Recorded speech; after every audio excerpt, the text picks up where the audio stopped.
చాలామంది నీకు అధికారం వచ్చింది కదా, నిన్ను ఇబ్బంది పెట్టిన వాళ్ళని ఏదైనా చేయడానికి నీకు అవకాశం ఉంది కదా అంటే నేను చెప్పిన, నేను ఎవరిని శత్రువులుగా చూడను.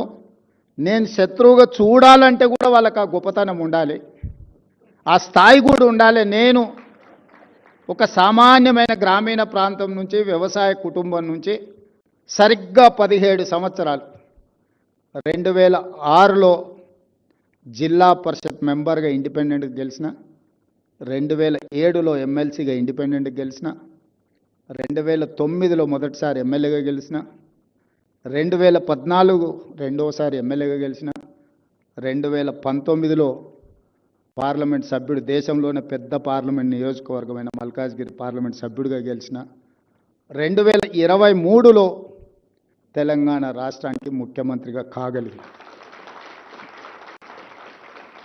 గ్రామీణ ప్రాంతం నుంచి, వ్యవసాయ కుటుంబం నుంచి, మధ్యతరగతి ఉమ్మడి కుటుంబంలో పెరిగిన నేను ఇంత గొప్ప అవకాశాన్ని 4 కోట్ల తెలంగాణ ప్రజలు ఇస్తే, ఈ అవకాశాన్ని 4 కోట్ల తెలంగాణ ప్రజల యొక్క సంక్షేమం కోసము, అభివృద్ధి కోసము, ఈ ప్రాంత అభ్యున్నతి కోసం ఉపయోగించకుండా నాకెవరో నచ్చలేదనో, నాకెవరి మీద కోపం వచ్చిందనో నేను ఈ అధికారాన్ని ఒకవేళ వినియోగిస్తే నాకంటే మూర్ఖుడు ఇంకొకడు ఉండడు అని నేను భావిస్తున్నాను.